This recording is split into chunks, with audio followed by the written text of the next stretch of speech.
Looking back, I'd say my marriage to Julia was built on trust, or at least the illusion of it. We met when I was in the early stages of my career as a financial analyst, navigating long hours and uncertain prospects. Julia's sharp wit and charm captivated me from the start. She had a knack for lighting up a room, and her confidence made me feel like I'd struck gold. I thought she was my perfect match, someone who'd be by my side no matter what. My father, Dr. Richard Harper, was one of Julia's biggest admirers in the beginning. As a respected doctor and savvy real estate investor, my dad had always been cautious about the people I brought into my life. But with Julia, he softened. "She's a firecracker, Ethan," he said once with a chuckle. "She'll keep you on your toes." He welcomed her warmly, though I now wonder if even he missed the subtle signs of her selfish tendencies. The first warning flag was Julia's relationship with her mother, Vivian. Vivian was as domineering as they come, always voicing opinions about what Julia and I should do with our lives. "Ethan, a man of your talents should be making more money," she'd remark with a smile that never reached her eyes. Julia rarely pushed back against her mother's overbearing nature, often bending to Vivian's will.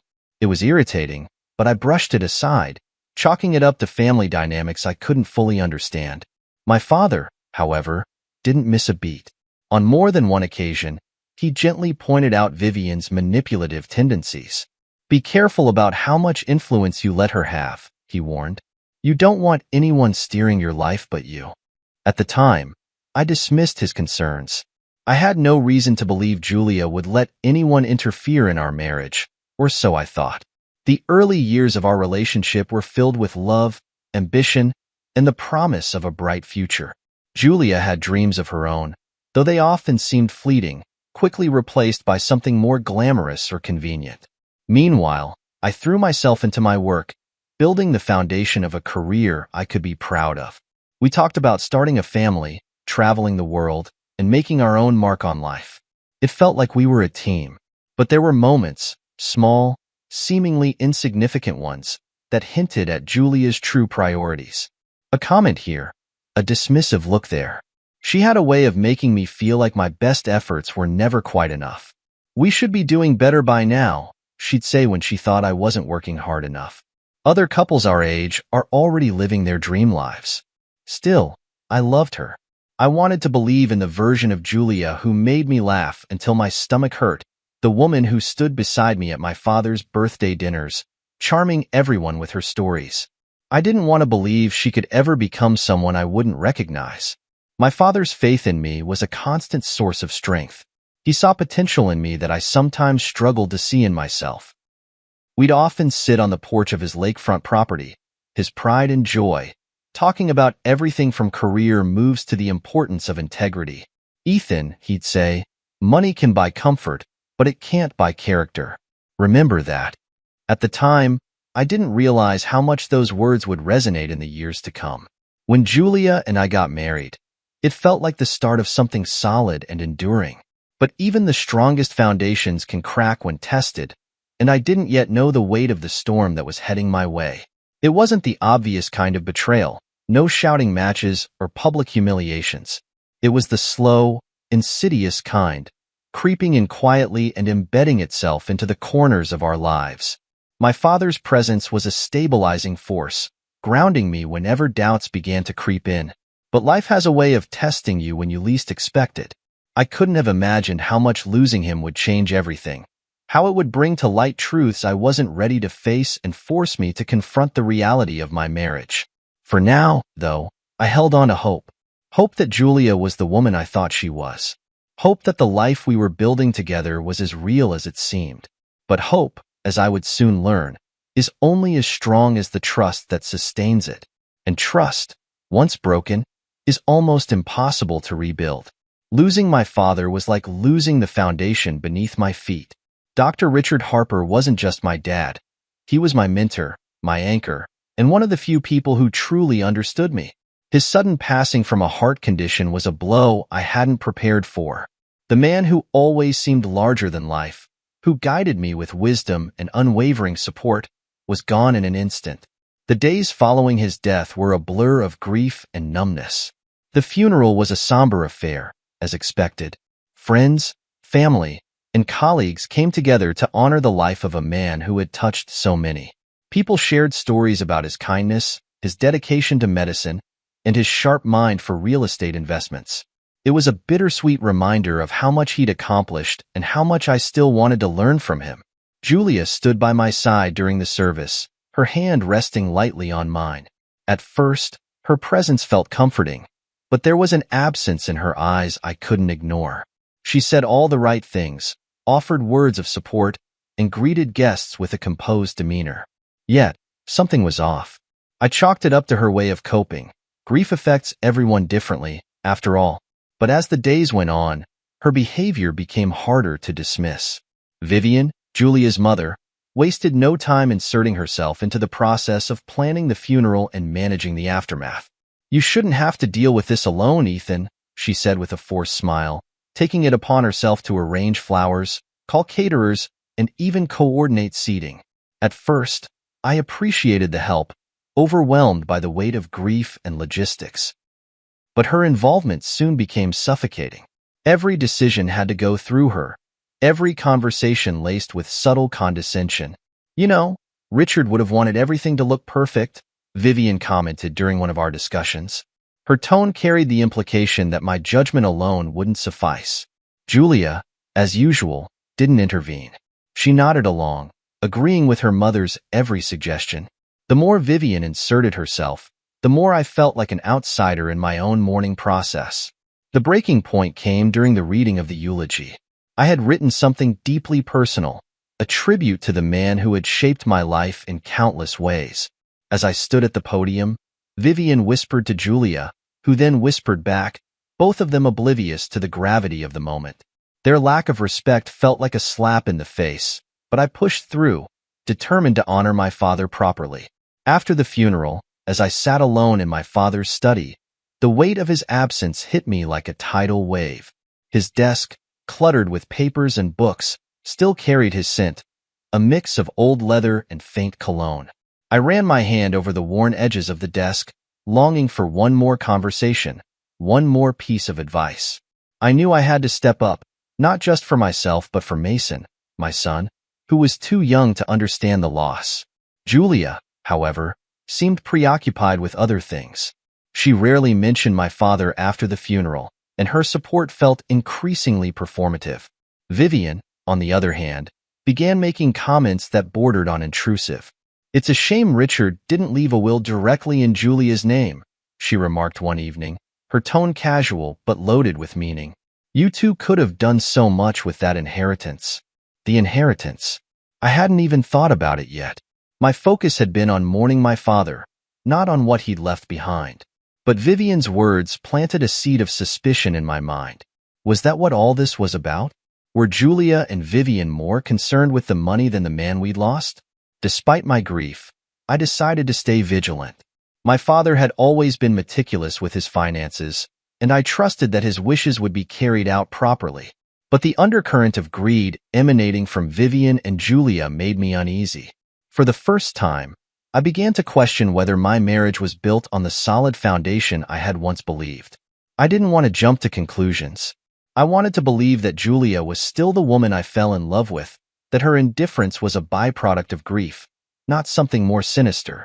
But deep down, I couldn't ignore the gnawing feeling that my father's death had revealed cracks in our relationship, cracks that could no longer be ignored. Little did I know, the inheritance would soon become the catalyst for a series of revelations that would change everything. The morning of my meeting with my father's lawyer, I felt a strange mix of apprehension and sadness. It had been weeks since the funeral, yet the grief was still raw, like an open wound that refused to heal. I wasn't thinking about the inheritance. I couldn't bring myself to care about money when I just lost the man who had been my guiding light. But I knew this meeting was important. It was my responsibility now to honor my father's legacy.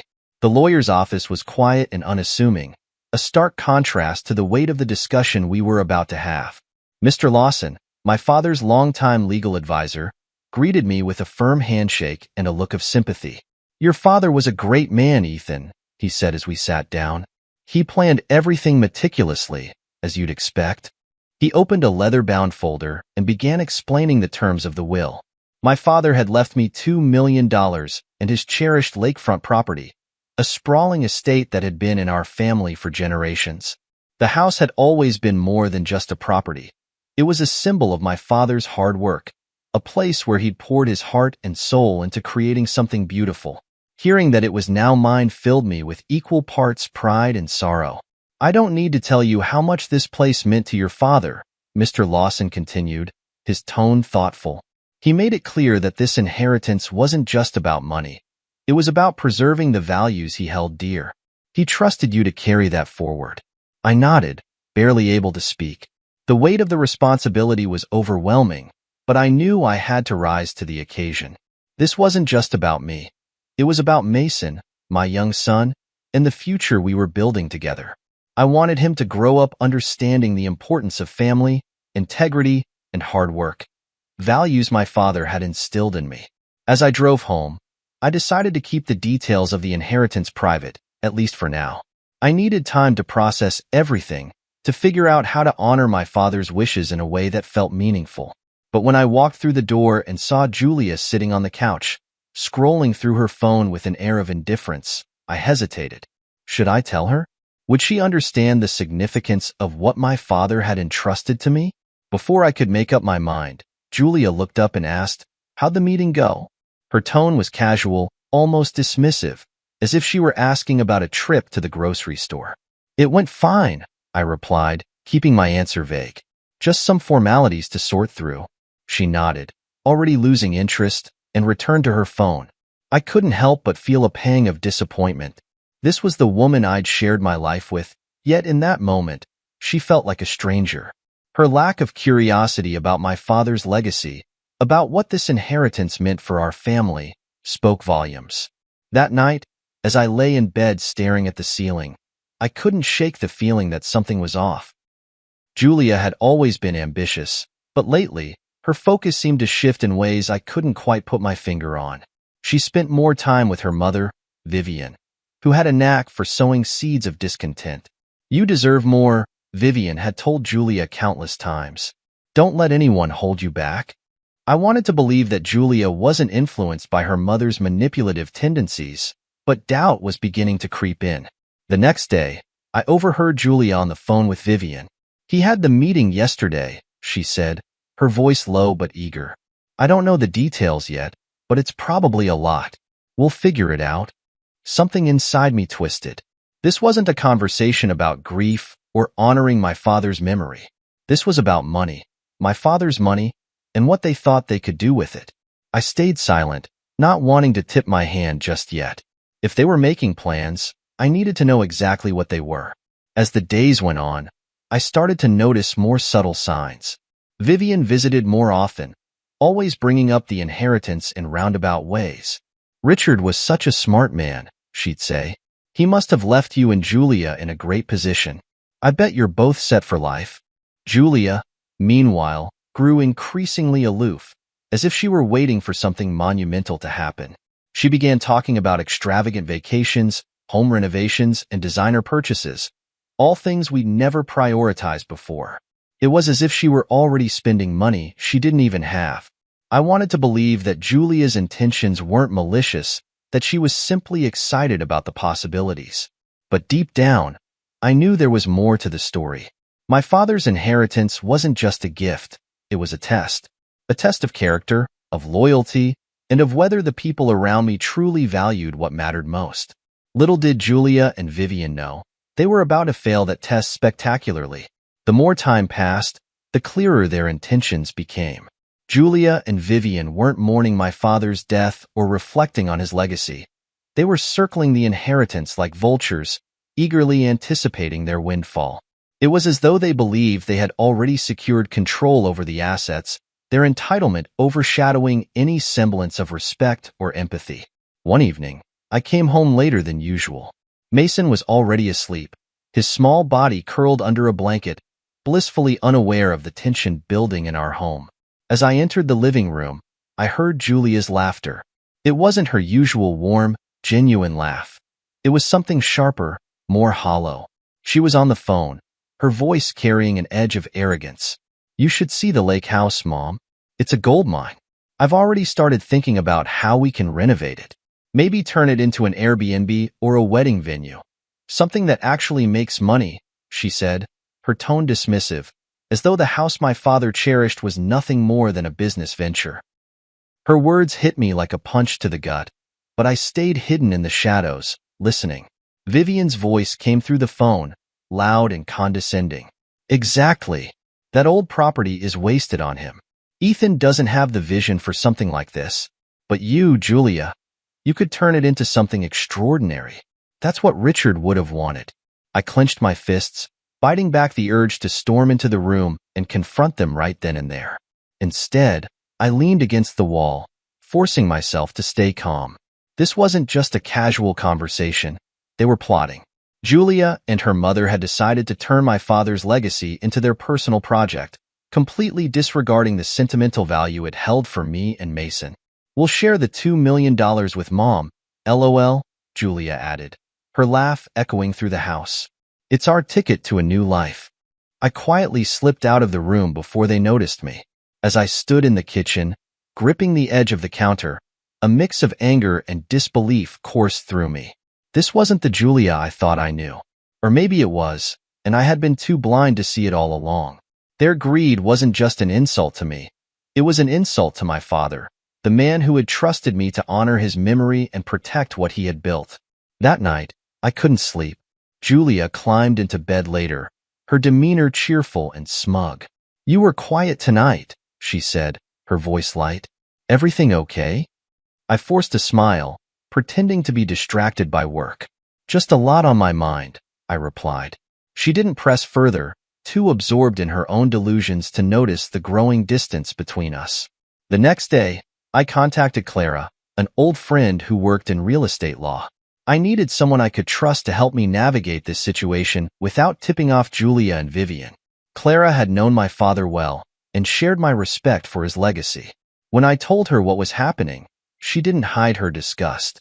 "They're treating your inheritance like a lottery ticket," Clara said, her tone sharp. "Your father would have been furious." "I need to protect what's left," I told her. "If they're planning to exploit this, I want to be ready."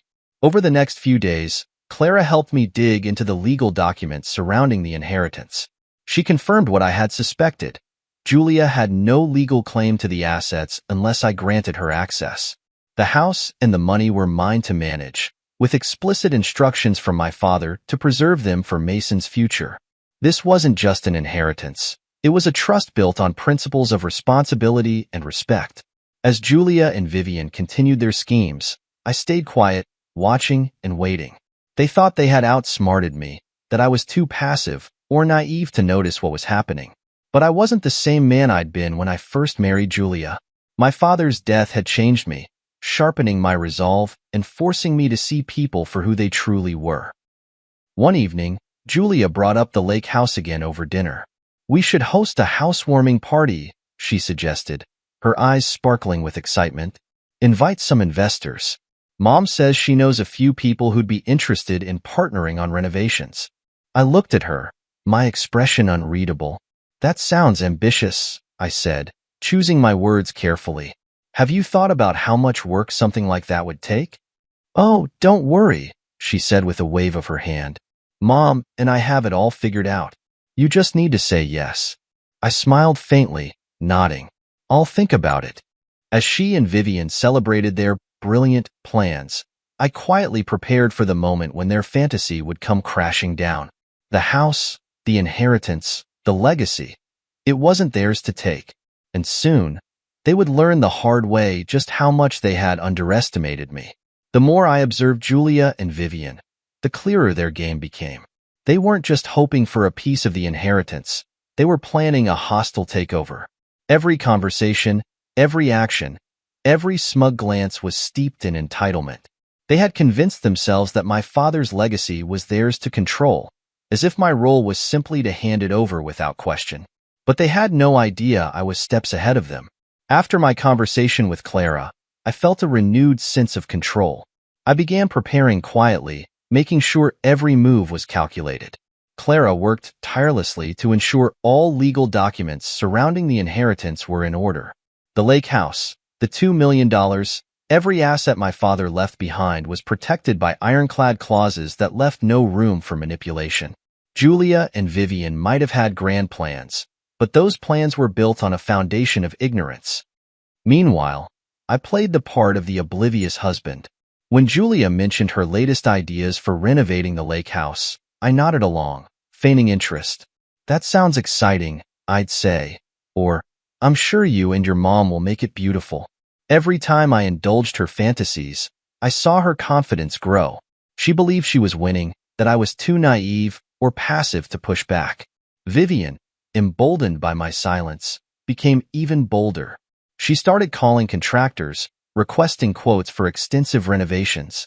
We're thinking of a modern coastal theme, she told one designer during a phone call I overheard. Ethan's father was too old-fashioned. It's time for something fresh and luxurious.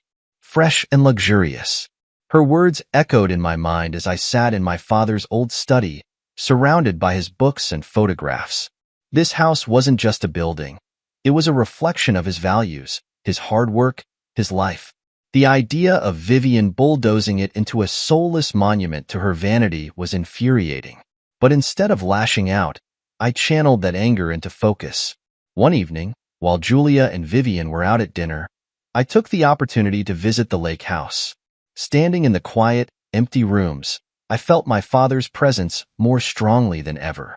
The walls were lined with memories, family photos, vintage furniture, little touches that spoke to his meticulous care.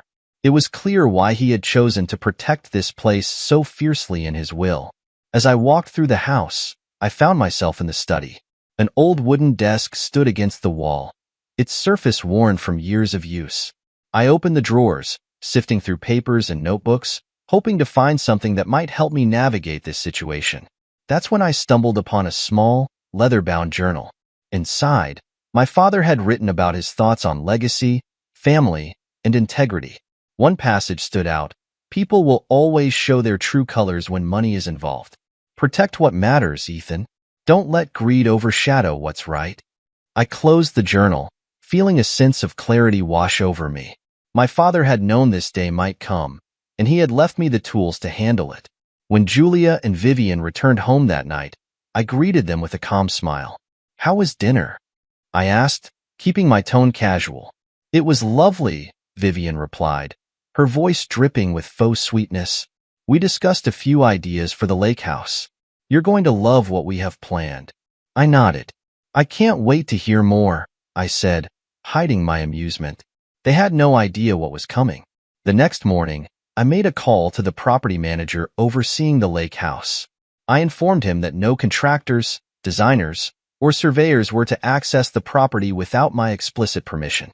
Clara followed up by filing paperwork that reinforced the terms of the inheritance. Legally, Julia and Vivian had no authority over the house or the funds, and I made sure they wouldn't be able to act without my consent.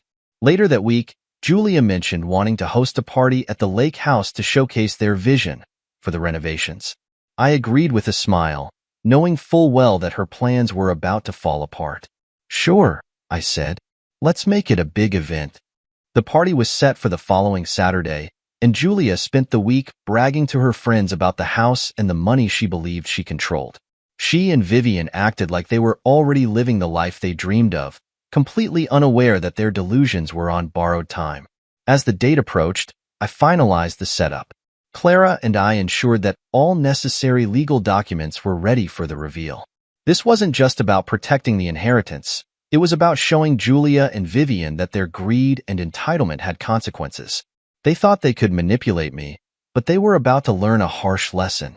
When Saturday arrived, I stood in the driveway of the lake house, watching as cars filled with Julia's friends and potential investors pulled in. I took a deep breath, steadying myself. This was it, the moment I had been preparing for. The stage was set, and the truth was about to come crashing down. The day of the party arrived, and Julia and Vivian were in their element.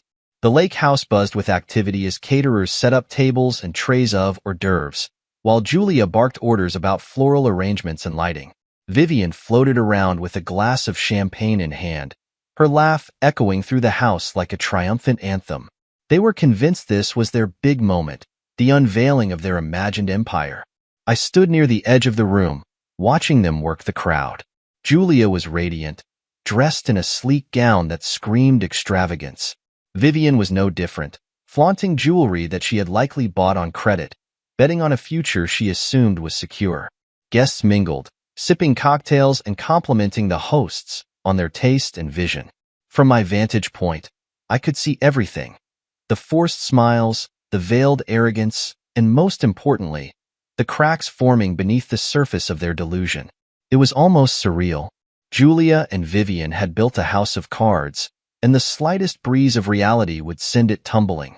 As the party unfolded, Julia and Vivian took turns pitching their plans to investors and socialites. "This is just the beginning," Julia said to one group, gesturing around the room. "We're transforming this space into a luxury destination. Weddings, retreats, you name it."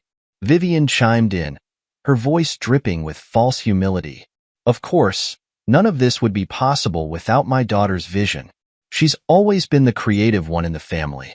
Their guests nodded politely, unaware of the truth looming just beyond the facade. I allowed myself a faint smile, knowing the moment of reckoning was near. As the evening progressed, I stayed on the periphery, observing and waiting. Julia eventually made her way over to me, her confidence practically oozing from every pore. "What do you think?" she asked, sweeping her arm around the room. "Isn't it incredible?" "It's impressive," I replied, keeping my tone even. "You've really gone all out." She smiled, mistaking my calm demeanor for approval. "This is what we deserve, Ethan. A life like this, grand, sophisticated, meaningful. Dad would have wanted us to make the most of it." Her use of us didn't escape me. She spoke as though the inheritance was hers to command, as though she had played any role in earning it. I bit back the retort forming in my mind, choosing instead to let her enjoy her fleeting moment of triumph. Meanwhile, Clara had arrived, blending seamlessly into the crowd. She carried a folder containing the legal documents I had prepared. The time was fast approaching, and with every passing minute, I felt more resolute. This wasn't just about exposing Julia and Vivian. It was about reclaiming my father's legacy and setting the record straight. When the party reached its peak, Julia clinked her glass to gather everyone's attention. "Ladies and gentlemen," she began, her voice carrying through the room. "Thank you all for being here tonight to celebrate this incredible journey. This house, this project, it's a dream come true, and we can't wait to share it with all of you." Vivian stepped forward, her expression smug. "We've been working tirelessly to make this vision a reality. With your support, this will become one of the most sought-after destinations in the region." The guests applauded, their enthusiasm genuine but misplaced. Julia beamed, basking in the glow of their approval. She turned to me, gesturing for me to join her. And of course, none of this would be possible without my husband, Ethan. I stepped forward, meeting her gaze. "Thank you, Julia," I said, my voice steady. "You're right. None of this would be possible without me." The room fell silent as I continued. "But there's something important I need to share with all of you. You see, this house, this inheritance, this dream you've been hearing about, it's not quite what it seems." I pulled out the folder Clara had handed me earlier and held it up. "This," I said, "is the legal documentation for my father's estate. It clearly states that the house and all associated assets are solely under my control. No renovations, sales, or transformations can occur without my explicit approval." The room buzzed with whispers and murmurs. Julia's smile faltered, replaced by a look of confusion and panic. "Ethan, what are you doing?" she hissed under her breath. I ignored her, addressing the crowd instead. "What you've been sold tonight is a fantasy. My father's legacy isn't up for grabs, and it never will be. This house is a testament to his hard work, his values, and his vision, and I intend to honor that." Vivian stepped forward, her face flushed with anger. "You can't do this," she snapped. "We've already started planning." "Planning for something you have no right to," I interrupted, my tone firm. "The entitlement ends here." Julia looked around desperately, her eyes darting between the stunned guests and me. "Ethan, please, let's talk about this privately." But it was too late. The truth was out, and the weight of their greed and arrogance was crashing down around them. The lavish delusion they had built was crumbling, piece by piece, and there was no saving it. The silence in the room was deafening as the weight of my words settled over the crowd. Julia's confident facade crumbled in real time, her expression shifting from panic to disbelief. Vivian, ever the overbearing matriarch, took a step forward, her voice sharp and defiant.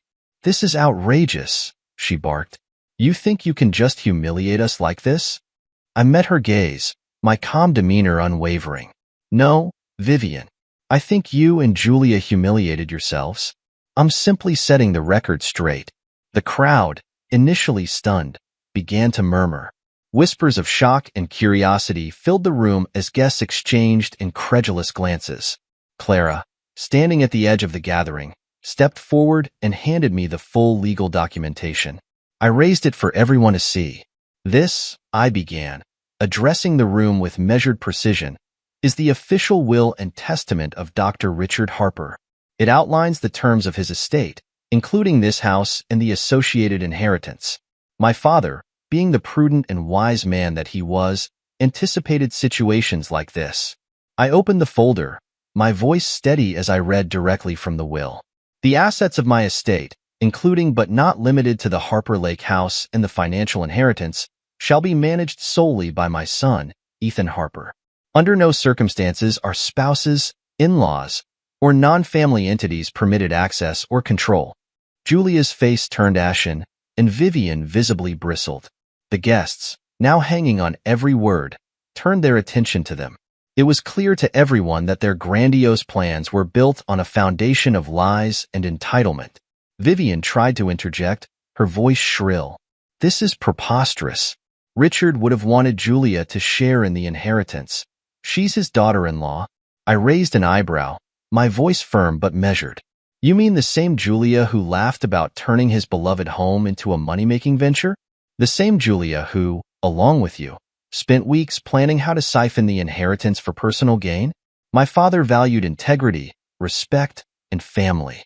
What he wouldn't have wanted is for his legacy to be exploited." Julia stepped forward, her voice trembling. "Ethan, please. This is all a misunderstanding. I didn't mean—" "Stop," I said, cutting her off. "I've given you every opportunity to prove that you cared about more than just money. Instead, you've spent the last month scheming and lying, all while disrespecting the memory of the man who trusted you to be part of this family." The crowd, now fully engrossed, watched as Julia's carefully constructed image unraveled. Vivian, desperate to salvage what was left of their dignity, turned to the guests. "You don't understand. This house needs renovations. It's outdated and impractical. Ethan's just being stubborn." Clara, ever the professional, stepped in. "Actually, the house is in excellent condition. I've reviewed the inspection reports myself. This isn't about practicality, it's about greed." The room erupted in murmurs again, the weight of the truth sinking in. Julia, visibly shaken, tried to appeal to me one last time. "Ethan, I made mistakes. I see that now, but we can fix this together. Please, just give me a chance." I looked at her, my emotions a mix of sadness and resolve. "Julia, this isn't just about the inheritance. It's about trust, respect, and the values my father held dear. You made your choices. Now you have to live with them." The gravity of my words seemed to hit her like a physical blow. She stepped back, tears welling in her eyes, but I felt no sympathy. This wasn't about revenge, it was about justice. Vivian, seeing the futility of the situation, stormed out, muttering insults under her breath. Julia hesitated, her gaze lingering on me, as if searching for some sign of forgiveness. When she found none, she followed her mother out the door. As the guests began to disperse, many approached me to offer their support and admiration. "Your father would be proud," one man said, shaking my hand. "You handled that with dignity." Clara stayed behind, her expression a mix of pride and amusement. "Well," she said, crossing her arms, "that was certainly one way to end a party." I chuckled, the tension finally releasing from my body. They underestimated me. They underestimated my father. And now, they've learned the hard way.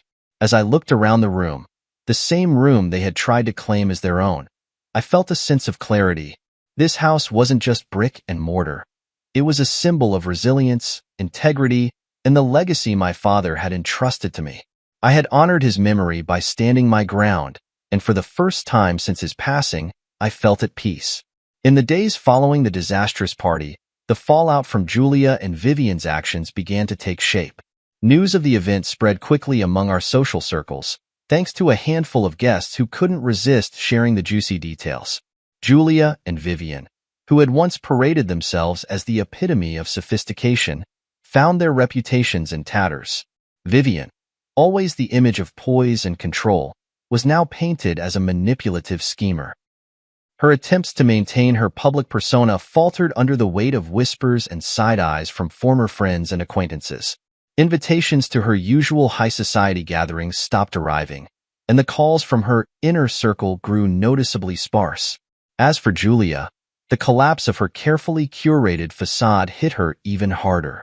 She had always thrived on the admiration and envy of others, crafting a narrative of being the perfect wife in a perfect marriage. Now, she couldn't walk into a room without feeling the sting of judgment. Her phone, once constantly buzzing with messages and invitations, grew eerily silent. The financial implications were just as devastating. Before the party, Julia and Vivian had been operating on the assumption that the inheritance was theirs to use as they pleased. They had taken out loans, made down payments on luxury items, and even signed contracts for renovations to the lake house. With the truth of the will revealed, those plans crumbled, leaving them to face mounting debts they could no longer ignore. Julia attempted to reach out to me multiple times, her messages oscillating between tearful apologies and desperate pleas. "Ethan, I made a mistake," one voicemail began. "I was caught up in the moment, but I see now how wrong I was. Please, let's fix this." I didn't respond. There was nothing left to say. The trust between us was shattered beyond repair. Vivian, true to form, took a different approach. She tried to spin the narrative in her favor, claiming I had misrepresented the will and used legal loopholes to shut them out. Her accusations didn't stick. Clara, ever meticulous, had ensured that the documentation was airtight and accessible for anyone who cared to verify it. Vivian's attempts to smear me only further isolated her from those who once supported her. Meanwhile, I found myself feeling lighter with each passing day. The toxic cloud that had hung over my life for so long was finally lifting. I focused my energy on restoring the lake house to its original glory, honoring the legacy my father had left behind. The process was therapeutic, each repair and renovation a step toward reclaiming what truly mattered. Clara became an invaluable ally during this time. Her support went beyond legal expertise. She was a steady presence, offering perspective and encouragement when I needed it most. One evening, as we reviewed the restoration plans for the lake house, she looked at me and said, "You know, Ethan, you didn't just stand up for yourself. You stood up for your father's memory. That's something to be proud of." Her words resonated deeply. My father had always believed in the importance of integrity and standing firm in the face of adversity. By holding my ground against Julia and Vivian, I had honored those values in a way that felt both challenging and necessary. As the weeks turned into months, the lake house transformed into a space that reflected my father's vision and my own determination. The once grand but neglected property was now a vibrant, welcoming sanctuary. The process of restoring it became a metaphor for my own journey, taking something damaged by greed and entitlement and rebuilding it into something meaningful and enduring. Julia and Vivian's downfall continued to unfold in the background. Their debts forced them to downsize significantly, moving into a modest apartment far removed from the lavish lifestyle they once flaunted. Vivian, stripped of her influence and connections, became increasingly bitter, while Julia struggled to adapt to a life without the luxuries she had come to expect. Occasionally, I'd hear updates about their struggles through mutual acquaintances. Each story reinforced the lesson that greed and manipulation carry consequences. But I didn't revel in their misfortune. My focus was on the future, one built on the foundation of resilience, authenticity, and the values my father instilled in me. One day, as I stood on the porch of the lake house, watching the sun set over the water, I felt a profound sense of peace. The house, once a battleground for greed and entitlement, had become a symbol of hope and perseverance. My father's legacy had not only survived, it had thrived. The transformation of the lake house was more than physical. It marked a turning point in my life. With each nail hammered and coat of paint applied, I felt a renewed sense of purpose. The house stood as a testament to resilience, a place where integrity and hard work triumphed over greed and deceit. For the first time in years, I felt like I was living in alignment with the values my father had instilled in me. Word about the restored lake house began to spread. Friends and family who had supported me through the ordeal came to visit, marveling at the transformation. "Your father would be so proud of what you've done here," one of his longtime friends said, clapping me on the shoulder. Those words carried weight, reminding me of the importance of honoring his memory. Clara became a frequent visitor, her support unwavering. We often spent evenings sitting on the porch, watching the sun dip below the horizon. She had become more than an ally. She was a confidant, someone who understood the journey I'd been on. Our conversations ranged from restoration plans to life philosophies, and her presence brought a sense of calm I hadn't realized I needed. Meanwhile, the fallout from Julia and Vivian's actions continued. Vivian, once the queen of social circles, had become a pariah. Her attempts to manipulate and scheme her way back into influence were met with cold shoulders and closed doors. Julia, on the other hand, had retreated into a life of quiet desperation. The lavish life she had dreamed of was gone, replaced by the stark reality of her choices. One day, out of the blue, I received a letter from Julia. The envelope was plain, the handwriting familiar but unsteady. For a moment, I debated whether to even open it. Curiosity won out, and I unfolded the letter, reading her carefully chosen words. "Ethan, I know I'm the last person you want to hear from, but I need to say this. I made mistakes, terrible ones, and I've lost so much because of them. I don't expect your forgiveness, but I wanted to let you know that I regret the choices I made. You deserved better, and I failed you. I hope you find the happiness and peace you've earned. Julia." The letter stirred a mix of emotions: anger, sadness, and, surprisingly, a hint of closure. Julia's acknowledgement of her actions didn't erase the pain she had caused, but it was a step toward understanding. I decided not to respond. There was no point in reopening old wounds when I had already moved forward. As I continued to rebuild my life, the lake house became a hub for connection and community. I decided to open it to the public as a historical landmark, sharing its story and my father's legacy with others. Visitors came from near and far, drawn by the beauty of the property and the tale of resilience behind it. Each person who walked through its halls added another layer to its rich history. Clara, ever the pragmatic thinker, suggested hosting workshops and events at the house. "It's a way to keep your father's legacy alive, while also creating something meaningful for the community," she said. The idea resonated with me, and we worked together to bring it to life. From art classes to leadership seminars, the lake house became a place of growth and inspiration. Through it all, Clara remained by my side. Our bond deepened as we navigated this new chapter together. What had started as a professional relationship had blossomed into something more, a partnership built on mutual respect and shared values. With her, I found a sense of stability and joy I hadn't realized I was missing.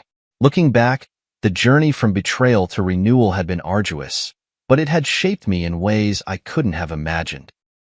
Julia and Vivian's greed had tested my resolve, but it had also clarified what truly mattered: integrity, family, and the courage to stand firm in the face of adversity. On the anniversary of my father's passing, I held a small gathering at the lake house. Friends, family, and members of the community came together to honor his memory. As I stood on the porch, watching the sun set over the lake, I felt a profound sense of peace. The house, once a battleground, had become a sanctuary, a place where my father's spirit lived on. With the house restored, my father's legacy secure, and a new chapter unfolding, I knew I was ready to face whatever came next. Life, as unpredictable as it was, had given me the tools to navigate its challenges. The lake house stood as a beacon of resilience, a structure that had weathered storms of greed, betrayal, and heartbreak. Its restoration mirrored my own journey, a transformation that left behind the scars of the past and embraced a future full of possibility. As I walked through its halls, now filled with light and life, I felt my father's presence in every corner. His legacy wasn't just the house. It was the strength, integrity, and love he had passed on to me. Opening the house to the public had been one of the best decisions I'd ever made. It became a gathering place for the community, a space for celebrations, learning, and reflection. From history tours to leadership workshops, the house took on a life of its own, drawing people who were inspired by its story. It was no longer just a home. It was a testament to what could be achieved through perseverance and vision. Clara played an instrumental role in bringing this vision to life. Her energy and creativity transformed the house into a thriving hub, and her unwavering support grounded me throughout the process. Our bond deepened with every project we undertook, and what had begun as a professional relationship blossomed into something far more meaningful. Clara wasn't just a partner in this venture. She had become my partner in life. Meanwhile, Julia and Vivian faded into the background, their influence reduced to whispers of a cautionary tale. Vivian's financial scandals eventually caught up to her, forcing her into a life of obscurity. Her schemes, once so calculated and manipulative, became her undoing. Julia, burdened by regret and the consequences of her choices, struggled to rebuild her life. I heard through mutual acquaintances that she had taken a modest job and was living far from the opulence she once craved. The life they had envisioned had crumbled under the weight of their own greed.